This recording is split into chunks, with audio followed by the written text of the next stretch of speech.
أعوذ بالله من الشيطان الرجيم بسم الله الرحمن الرحيم والصلاة والسلام على نبينا محمد وعلى آله وصحبه أجمعين. السلام عليكم ورحمة الله وبركاته. Bir yıl o'tdi, tag'in g'ilim oluvning shu g'ilim oluvning fozilati turunda endi. G'ilim oluvning fozilati. Bizga Alloh taolo Qur'onda deb aytadi, Muhammad payg'ambar sollallohu alayhi vasallam deb aytadi, ul bo'yicha.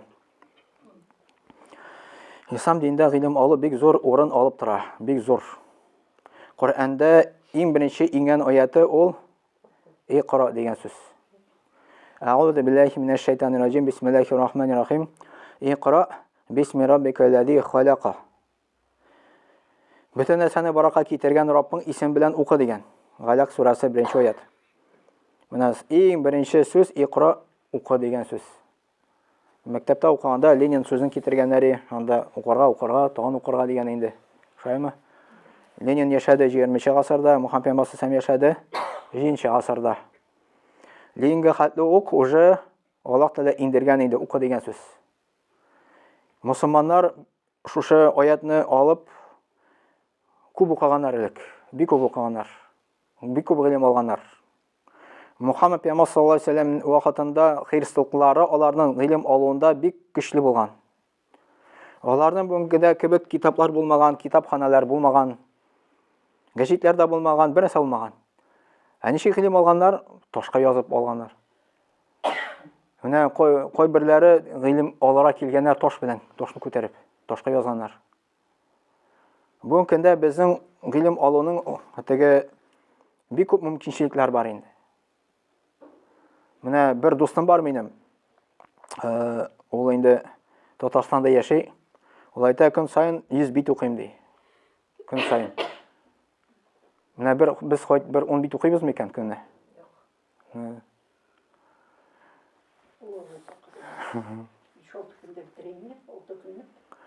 Da, u Qur'onni tugul, u kitoblar o'qiydi. Da 100 bit o'qiydi. Agarda 100 bit o'qimasam de, ko'ngilga rohat tugul de, shu aytib o'z-o'zini yalandirgan.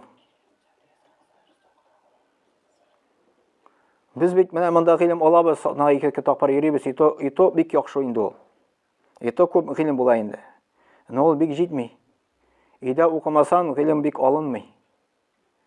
Sizdan narsa so'rasan bilmaysiz, потому что ida o'qimaysiz, shuning uchun shulay. Ida ilm olara kerak ol. Men qort endi deb aytib tugul. U qortmi, yoshmi, Muhammad payg'ambar sollallohu alayhi vasallam aytdi, beshikdan olib lahatga ilm oldi. Faqat sen lahatga kirmading, ilm olara kerak bizga. Bu ana uchun savob bo'lar. Ana uchun savob bo'lar.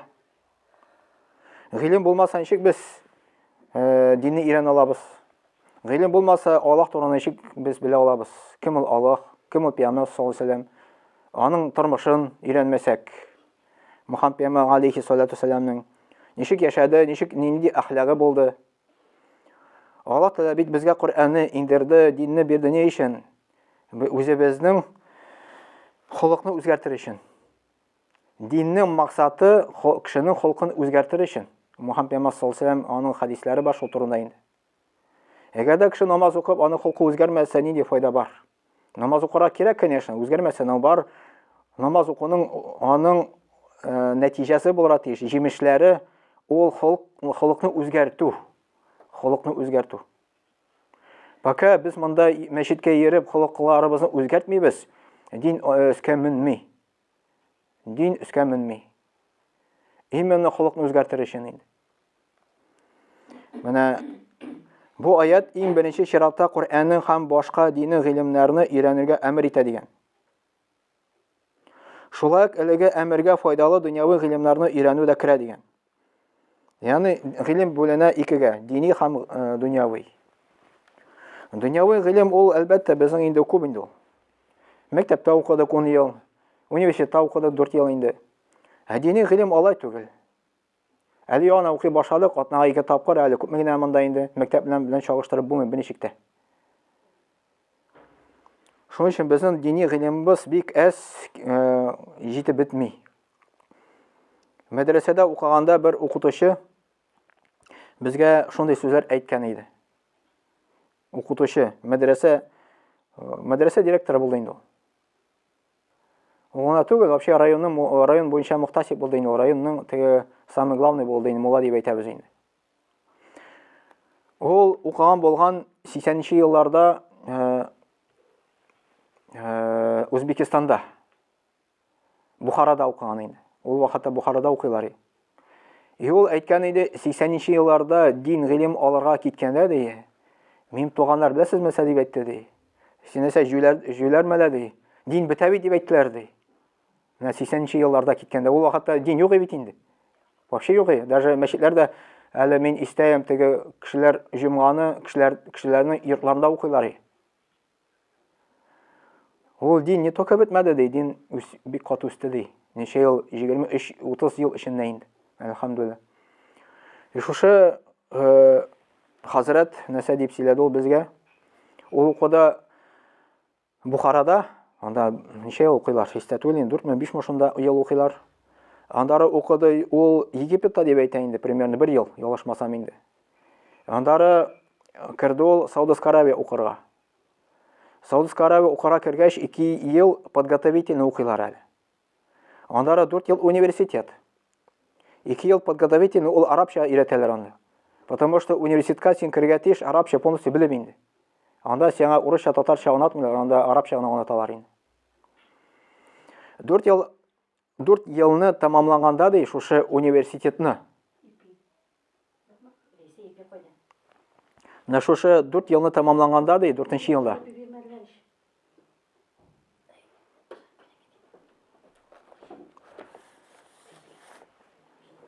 Менә шушы теге университетны тамамлаганда ди, видимо, диплом алар алдынан микән соң инде, безгә андагы укытучылар әйттеләр ди. Сез нәрсә уйлыйсыз, гыйлем алдыгызмы әле дип ди. Юк ди, әле сез гыйлемнең ачкычын гына әле алдыгыз ди. Ничә ел укып, шитай 10 ел укыгандыр. 10 ел укып сөйләшмәгез. Мин яту сөйлә алмыйм. Җәйл хәзрәт әйткән бит шундый сүзләр, бәсме әйтә. Мәчеттә сөйләшә ди 2 генә кеше ди. Беренчесе кем? Хәзрәт, икенчесе? Белмисезме? İkincisi Cidkır'dan kişi. Самозванец.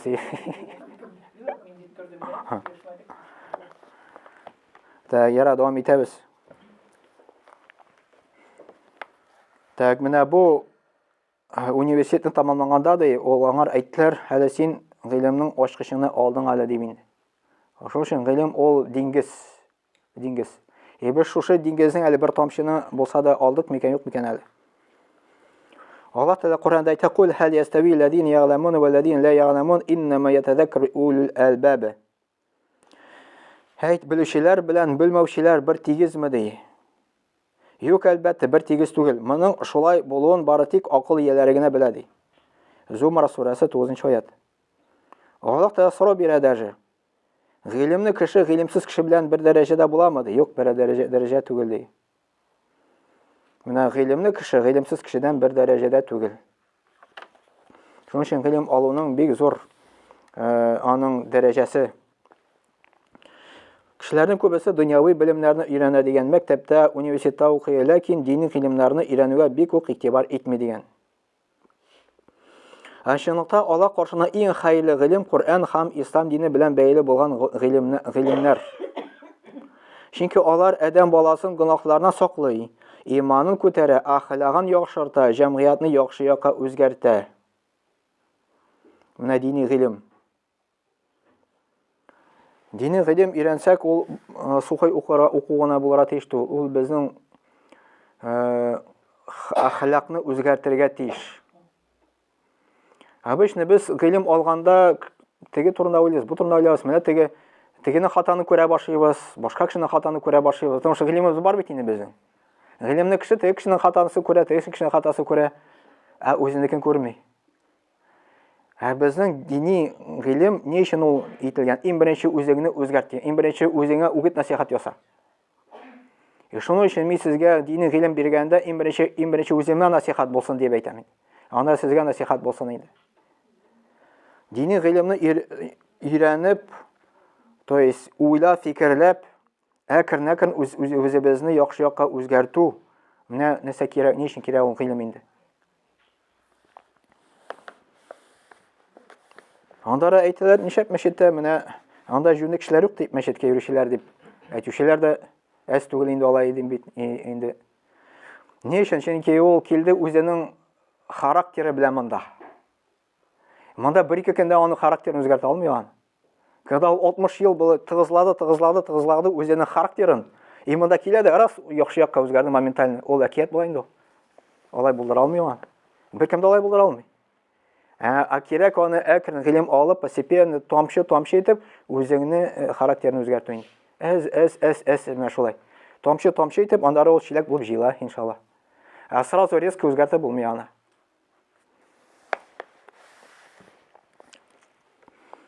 Дини гыйлем ул пәйгамбәрләр калдырган мирас. Мөхәммәд пәйгамбәр саллаллаһу хадисләрендә килә, Мөхәммәд пәйгамбәр саллаллаһу әйткән, галимнар алар пәйгамбәрләрнең варислары. Пәйгамбәрләр динарны да, дирхемне дә мирас итеп калдырмады. Алар бары тик гыйлем генә калдырды. Кем аны алса, үзенә бик зур өлеш алган булыр. Менә галимнар алар пәйгамбәрләрнең варислары ди. Пәйгамбәрләр алар акча калдырмады, мал калдырмады, байлыклар калдырмады.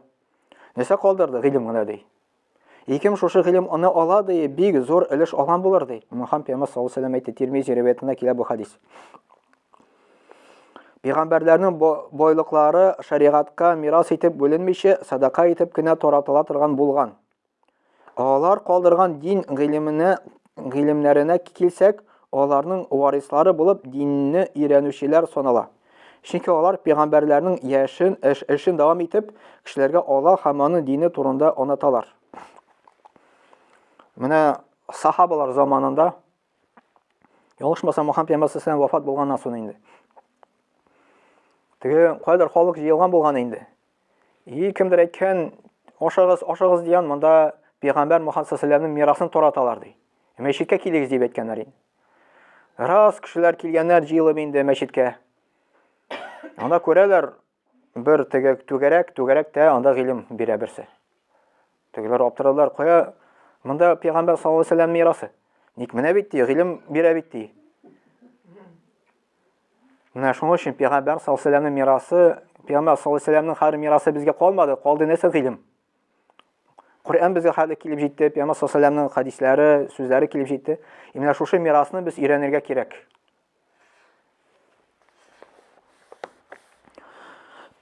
Икенчесе, гыйлем кала, байлык, матди нәрсәләр юкка чыга. Мәсәлән, Мөхәммәд пәйгамбәр саллаллаһу алейһи ва сәллямның сахабасы Абу Хурайра радиллаһу анһу бик факир кеше була. Ашарына ризыгы булмый. Ләкин аны мусламаннар арасында белмәгән кеше юк. Аны сез беләсезме Абу Хурайраны? Иң күп тапшырган хадисне пәйгамбәр саллаллаһу алейһи ва сәллям Абу Хурайра була. Иң күп тапшырган хадисне. Менә гел хадиста килә, Абу Хурайра тапшыра, пәйгамбәр саллаллаһу алейһи ва сәллям шулай дип әйтте, пәйгамбәр саллаллаһу алейһи ва сәллям шулай дип әйтте. Менә истә калдырырсыз, Абу Хурайра дигән инде. Менә дини китапларын ачсагыз, анда килә менә Абу Хурайра күп җирләрдә. Кайбер җирдә Гайша тапшыра дип килә, кайбер җирдә башка кешеләр, Абу Хурайра иң күбесе. Ул бик мескин кеше була дигән. Ләкин аны мусламаннар арасында белмәгән кеше юк. Чөнки ул иң күп хадис тапшыручы сахаба. Нәсәл хадис, Мөхәммәд пәйгамбәр саллаллаһу алейһи ва сәллям нидер гамәлне эшли икән, ул аны карап тора, күрә, аны ятлый, и башка кешеләргә сөйли. Менә бу хадис дип атала. И башка кешегә ишлай теге цепочка килеп җитә Бухарига, Муслимга. Кем ул Бухари, Муслим, алар китапка җыентык язучылар инде. Җыентык, то есть пәйгамбәр саллаллаһу алейһи ва сәллямның хадисларын шунда җыеп куйганнар. Коръәннән соң икенче китап беләсезме ни китап булып санала? Коръәннән соң. Кемнең китабы? Ишкәне бармы? Бухари җыентыгы. Нәсәл Бухари җыентыгы, ул хадислар җыентыгы, пәйгамбәр саллаллаһу алейһи ва сәллям сүзләре анда инде. Бухари ул Бухарада туган видеме, ул Үзбекстанда бик зур галим булган. Аның зихене бик көчле булган, и теге стремлениесе бик көчле булган дини алырга инде. Зур галим булган, бик зур галим.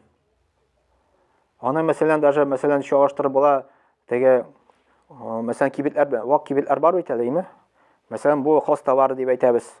Монда продуктлар саталар. Монда мәсәлән, машина, мотоцикллар саталар һәм башка инде. Бар гипермаркетлар, которые бөтен içine бөтенсә керә инде. Içində индеме? Зур кибетләр шундый, мощный. Теге Казанда, анда Самарада, Мәскәүләрдә зур кибетләр. Именно бу зур галимнар, алар зур кибет кебек. Моннан да гыйлемне, мондан галим инде, гыйлемнары күп. Именно бу Бухари зур гыйлемле булган. Галимнар арасында таралган теге шундый хәбәр, то что Бухари шундый зур галим дип инде. И моны решили тикшерергә имтиханларга Бухаридан. Җыелганнар галимнар инде. Монда кешеләр арасында булган мине күрәсен әйтә түгел. И Бухарига хадисләрне 200 хадисны бирәләр бутап. То есть моны тикшерәләр инде моны гыйлемен. То есть кем кайдан ничек каян нинди цепочкадан килә, кем нинди хадисны тапшыра, бөтенсе бутаганнар инде. Моңар шушы 200 хадисны әйтеп биргәннән соң бу бер сүз эндәшми. Булар уйлаганнар инде моның гыйлеме юк менә, ничек бер нәрсә әйтми ул. 200 хадисны укып бетергәннән соң ул әйтә башлыганнар. Менә сез беренче хадисны шулай дип әйттегез, ул ятлап барган аларның бөтен хаталарын.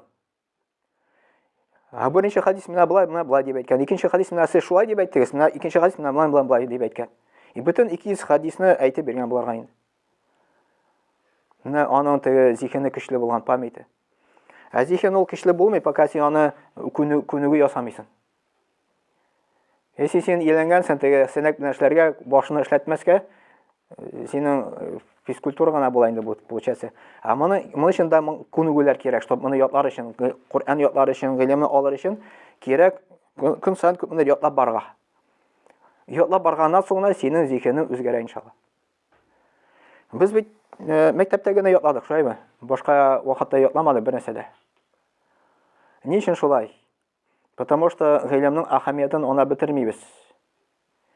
Мәктәптә ятлаттыралар инде анда, теге мәҗбүр инде. Ул анан мәктәптән соң бәлки унутмаска может, кемдер уnuта, булсам унутыла инде ул. Но Коръән кем ятлый икән? Ул асына унутылмый. Ни өчен? Потому что әгәр гел кабатлап барса, ул унутылмый. Именно бу Коръән башка китаплардан нәрсәдән аерыла, беләсезме? Беренчедән ул Коръән иң күп укыла торган китап. Иң күп укыла торган китап. Потому что мусульманнар аны иң киминнән көненә 5 мәртәбә Коръән укыйлар намазда. Менә сез мәсәлән бик каты яратасыз бер шагыйрьне дип әйтәбез. Аны шигырьләрен яратасыз. Мәсәлән, индеме? Но кем шушы шигырьне көненә 5 мәртәбә укый көн саен? Беркем укый бит аны. Коръәнне без көн саен 5 вакыт укыйбыз. Әле дополнительно Рамазан айда укып чыгабыз, хатым кылабыз. Шуның өчен Коръән ул санала иң күп укыла торган китап. Андый китаплар юк дөньяда Коръән кебек. Ул үзеннән бер шундый зур бер мөгъҗиза булып тора инде. Коръән укыганда аны уйлап фикерләп итәргә кирәк. Теге тафсирын укып инде була гына түгел. Мәсәлән, Тәбәрәк сүрәсендә килә бит кошлар турында анда. Алла Тәгалә әйтә, карагыз ди кошларга ди, алар ди канатларын җыялар ди, аннары кысалар ди. Җыялар, кысалар ди. Коръәндә аят бар, Тәбәрәк сүрәсендә килә ул. Яқабидан дип анда киләмне шулай дип. Беләсез бит инде шушы аятны инде. Бу берсе вагызын тыңлаган бер хәзрәтне кошлар очкан кебек әле кеше андый аппарат уйлап чыгара алмады. Һәм бәлки чыгара да алмас андый аппарат. Хәзрәт сөйли, бер хәзрәт ул вертолет кебек күтәрелә ди, самолет кебек очып китә ди. Әле андый аппаратны белмим, күргән юк, может бардыр, может юктыр, Аллаһу алим. Галимнар әйтәләр ди, менә бу кош тие. Менә шушы Аллаһ Тәгалә шушыны тута. Коръәндә килә бит, кем Ар-Рахман гына аны тута ди, шушы кошларны ди, күктә ди. Менә алар шибириләр бит. Галимнар әйтәләр, ул именно шушы һава белән бергә кушыла. Как единое целое була инде. Менә шушы Коръәнне шулай итеп уйлап фикерләп укысак без, безнең иманыбыз үскәменри, аска төшмәси. Көн саен үзебезгә хотя бы теге план куярга кирәк. Әз булса да укып барырга. Әзер Коръән укып барырга, дини гыйлемларга көн сайын, мәсәлән, 15 минут булам, 10 минутмы шуннан башлап инде, ярты сагать булам, күп түгел. Әгәр дә кешегә шундый гадәт керсә, ияләндерсә үзен индеме? 1 ай укый, 2 ай укый, 3 ай укый, ярты ел укый, анда ул аны ташлый алмый уже. Потому что ул гадәтләнгән була. Аңар күңеле үзе требует аны. Шушы нәрсәне инде. Мин үзем дә теге гыйлем аларга ялкаулырак булганга күрә, специально куйдым инде онлайннан теге алам да китап укып барам. Янда кемдер тыңлый мине инде. Әлхәмдүлиллаһ. Просто алам да китапны ачам да укыйм, гыйлем дә алана. И башка кешеләр дә тыңлыйлар, әлхәмдүлиллаһ. Чтобы гыйлем алыр өчен, потому что кешенең табигаты ялкаулырак инде ул. Бик укыйсы килми. Ә монда раз мәҗбүри куясың, раз көн саен укып барасың шуны, әлхәмдүлиллаһ.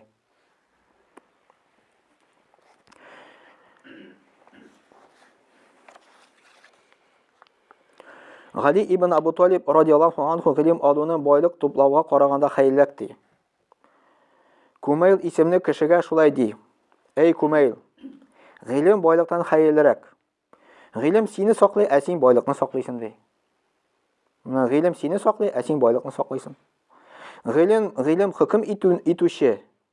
Байлыкны үзең хөкем итәләр.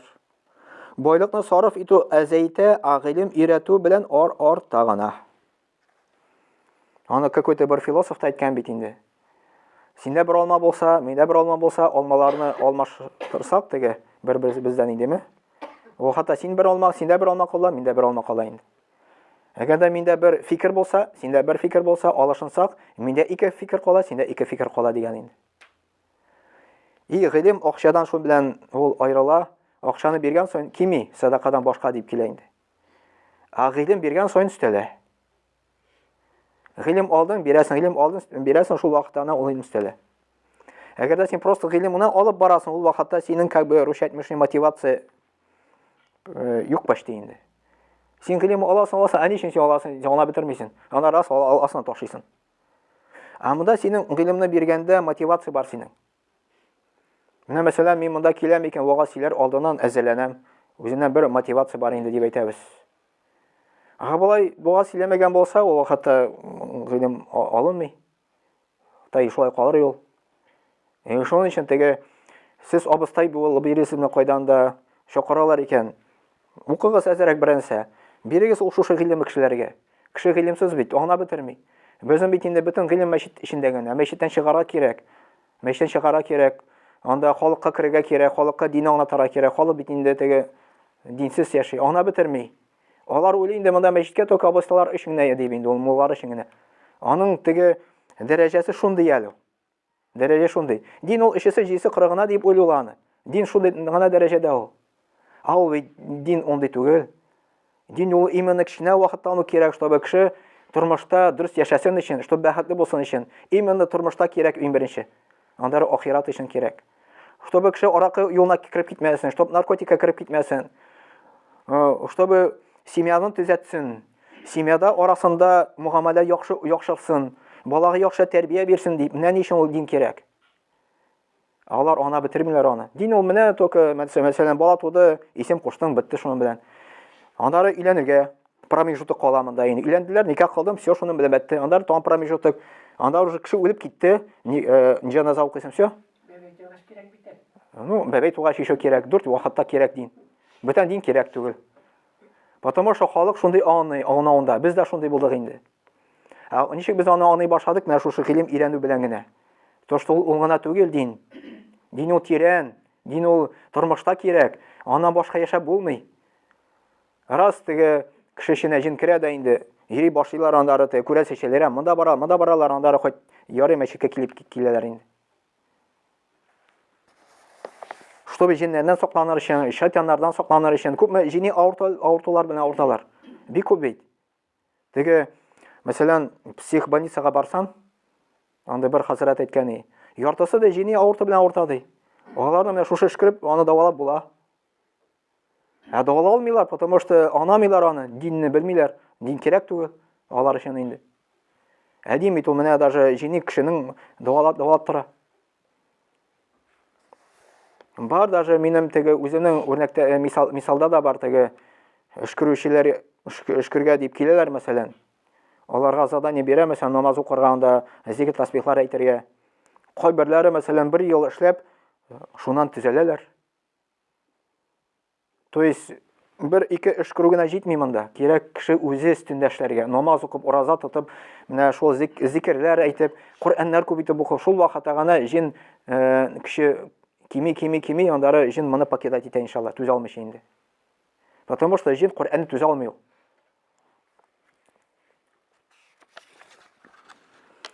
Ибн Гамбас радиллаһу анху дини гыйлем алуны өстенлеген күрсәтеп шулай ди.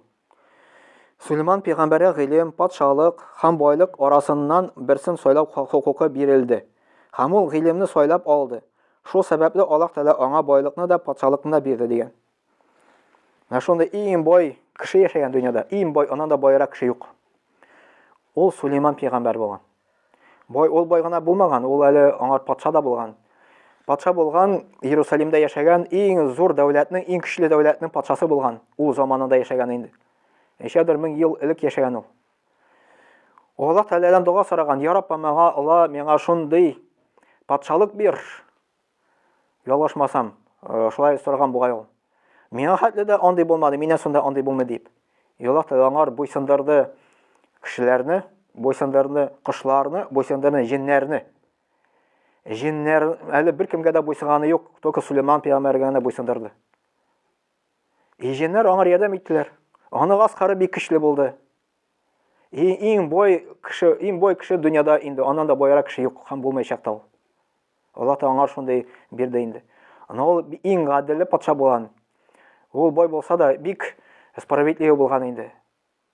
Менә ул пәйгамбәр дә ишә булган. Менә аңар гыйлем сайлап алды ди. Гыйлем аркылы ди Аллаһ Тәала аңар бирде, байлыкны да, патшалыкны бирде ди. Потому что патшалар да алар мохтаҗ гыйлемгә. Алар үзләре янында, тирә янында куялар үзләренең гыйлемле кешеләрне. Хикмәтле кешеләрне инде.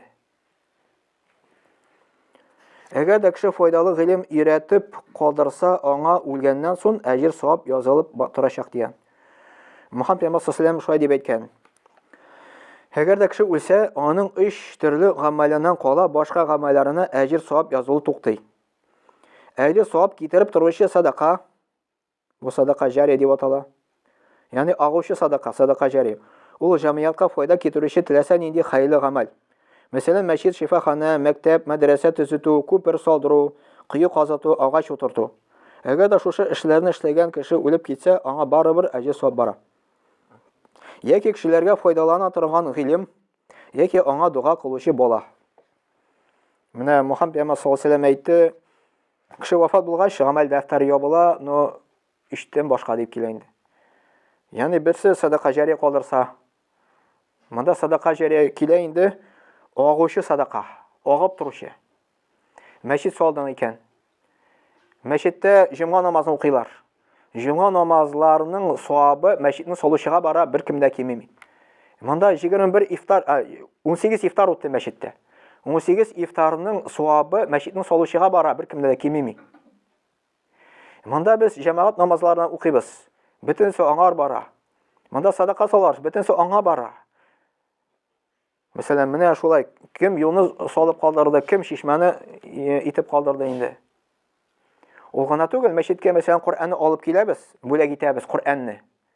Кешеләр аны укып торган саен, менә бер хәрефкә 10 савап бит инде. Сиңа 10 савап бара. Син укымыйсың, тегесе укый, сиңа савап бара. Менә мәчеткә менә шушы Коръән бүләк итсәң, тоже монда керә инде иншалла. Кыю казысан, кыюда күп кешеләр теге су алалар, сиңа дуга бара.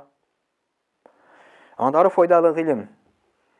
Монда керә инде син үзеңнең внукнымы, балаларыңнымы бисмиллаһны әйтергә өйрәттең. Ашау алдынанмы или вашемы? Күп ул бисмиллаһны әйтә бери, савабы сиңа бара, анан кимеми. Намаз укырга өйрәттең, күп намаз укый, намазының савабы сиңа бара, анан кимеми дигән инде. Любой гыйлем шулай. Менә шәкертләрне калдыру, андары китап язып калдыру. Бухари әйтәбез. Менә аның турында сөйләдем. Ул хәзер вафат, кабердә тора. Аңар күпме хәзер савабы бара. Аның китапларын укыйбыз без. 1000 ел элек яшәгән кешеләрнең инде. Аннары дуга кылучы бала. То есть бездән соң дуга кылучы бала каламы, юкмы? Дуга кылучы бала ул кем? Ул намаз укый торган инде. Намаз укымый торган бала ул дуга кыла белми. Нәрсә икән дә белми ул. Шуның өчен иң беренче аңар намаз турында аңлатырга кирәк, өндәргә кирәк. Гыйлем ул инде Ибн Кайм аль-Җаузия гыйлем белән байлыкны чагыштырып шулай ди. Гыйлем пәйгамбәрләр мирасы, абайлык патшалар һәм байлар мирасы. Гыйлем хуҗасын саклый, абайлык хуҗасы байлыгын саклый. Гыйлем бирү белән арта, абайлык садакадан кала сарыф итү белән бетә. Гыйлем үзенең хуҗасы белән кабердә дә юлдашчы була, абайлык үзенең хуҗасын үлгәннән соң калдыра. Менә кабергә кергәч тә гыйлем аны белән бергә була дигән. Гыйлем байлыкны хөкем итә, гыйлем хөкемдар, абайлык хөкем ителүче. Байлыкка яхшы кеше дә, начар кеше дә, мәсәлән, кафир дә ирешә. Әмма файдалы гыйлемгә бары тик мөмин генә ирешә ала, иманы кеше генә. Гыйлем иясенә патшалар һәм алардан башка кешеләр мохтаҗ. Абайлык иясенә факирләр мохтаҗ. Ягъни гыйлемгә даже патшалар да мохтаҗ дигән. Абайлыкка ул факирлар мохтаҗ дип килә. Байлык иясе көннәрдән бер көнне байлыгын югалтырга мөмкин. Ә гыйлем иясенә андый куркыныч янамый. Менә гыйлем белән байлыктан нәрсәдән аерыла? Байлык ул сиңа моментально килергә может, мирас калып индейме? Моментом килергә может. Син моментом миллиардер булырга можешь. Әгәр дә миллиардерның баласы булсаң инде. Ә гыйлем синең әтиң ученый икән, син ученый була алмыйсың. Пока син шушы гыйлемне өйрәнмисең. Менә шуны аерыла ул. Но гыйлем алсаң ул гыйлем югалмый, ә байлык ул моментом югалара может, кризис булып инде. Байлык кешене дөньяга инди, ә гыйлем кешене Раббысына гыйбадәт кылырга чакыра дигән. Менә байлык кешене дөньяга инди дигән.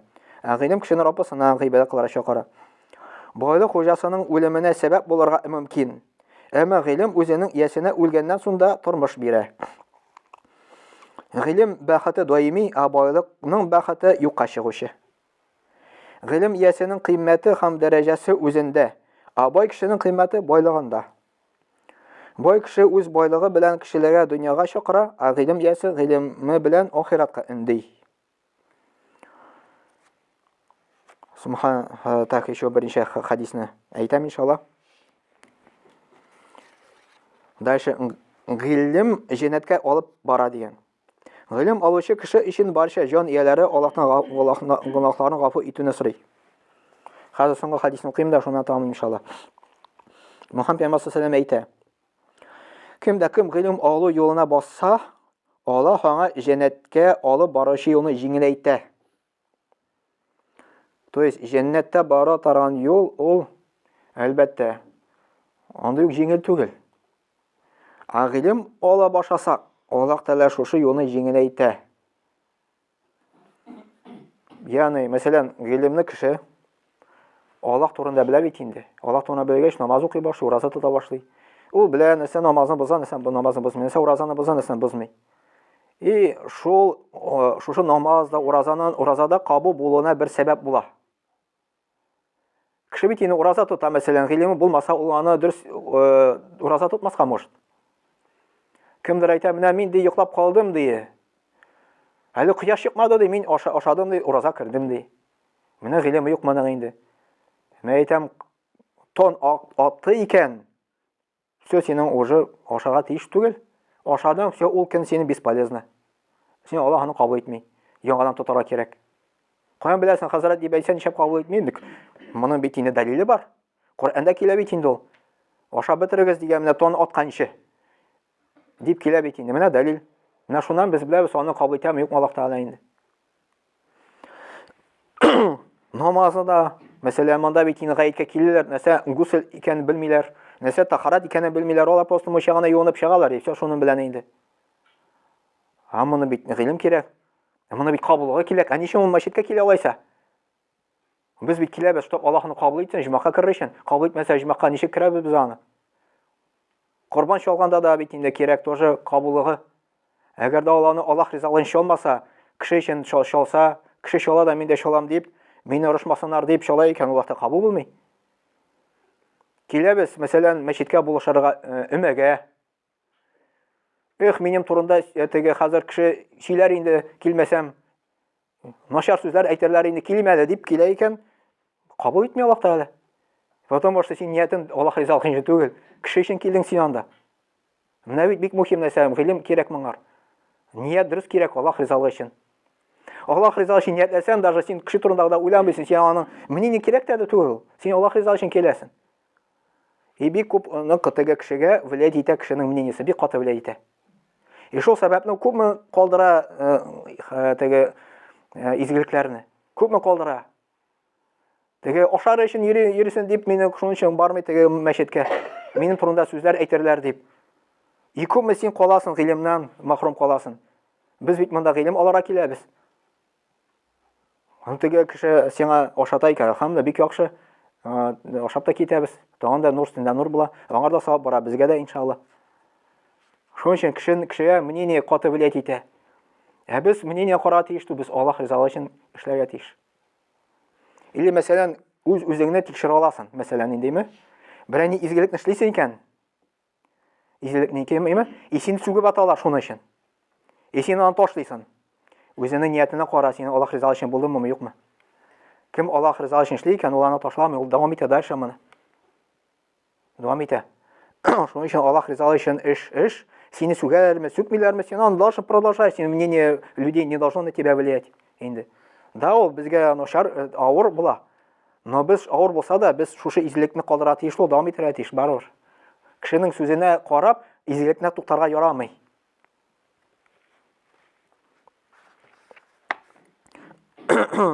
Тәкъвандары фәрештәләр гыйлем алучы кешегә ризалык белдереп, канатларын җәяләр. Менә фәрештәләр гыйлем алучы кешегә ризалык белдереп, канатларын җәяләр дигән. Күктәге һәм җирдәге җан ияләре гыйлем иясенең гөнаһын гафу итүне сорый. Күктә һәм җирдә. Кем ул сорый? Гөнаһсыз затлар. Җирдә мәхлукатлар, анда хайваннар буламы? Өстә фәрештәләр, аларның гөнаһлары юк. Шушы бөтен зат гыйлем иясе өчен дуга сорый Аллаһ Тәгаләдән. Гөнаһын гафу итүне сорый. Хәтта балыкларда сорый дигән. Без аларны анамыйбыз, но балыкларда безнең өчен дуга сорый икән. Галимнең белемсез гыйбадәт кылучы кешедән өстенлеге аның бөтен йолдызлардан да өстен булган кебек. Менә галимнең белемсез гыйбадәт кылучы кешедән өстенлеге айның бөтен йолдызлардан да өстен булган кебек. Менә алабыз тулы ай, йолдызлар. Тулы ай ничек аерыла йолдызлардан? Шулай бит, ничек ул нурлы, ничек матур, йолдызлар кичкенә генә. Шулай галим да гади мусламаннан шулай дип аерыла икән.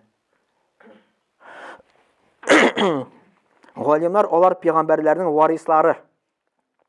Пәйгамбәрләр динарны, дирхемне дә мирас итеп калдырмады. Динар, дирхем, алтын, көмеш, акча, мал. Алар бары тик гыйлем генә калдырды ди. Кем дә кем аны алса, үзенә бик зур өлеш алган булыр ди. Монда әле булай гына бетми, шуның өчен бөтенсе укып бетермим. Күп булыр дип уйлыйм сезгә иншалла. Субханакалла бихамдик, ашһаду ан ла илаха илля анта, астагфирука ва атубу илейк. Дуа кылып алыйк. Бисмиллаһир-рахманир-рахим. Ва салату ва саламу аля набийина Мухаммадин ва аля алиhi аҗмаин. ربي زدنا علما نافعا ربنا زدنا علما نافعا ربنا زدنا علما نافعا رب وصلاح безгә файдалы гыйлем истә رب وصلاح безгә файдалы гыйлем истә رب وصلاح безгә файдалы гыйлем истә رب اغفر لي ولوالدي ولمن يوم يقوم الحساب رب وصلاح безне гафу ит, әтиәннәребезне гафу ит, бөтен иманлы кешеләрне гафу ит кыямәт көндә, я Раббым Алла. Ya Rabbim, Ramazan'ı ötті, anda gıйбадат кылдык, намазлар укыдык, таравихлар укыдык, уразалар тоттык, садакалар бердик. Bütün изгамаларыбызны безнең кабул ит, я Раббым Алла, безнең гөнаһларыбызны кичер, я Раббым Алла. Шулай безгә киләчәктә дә файдалы гыйлем алырга насыйп ит, я Раббым Алла.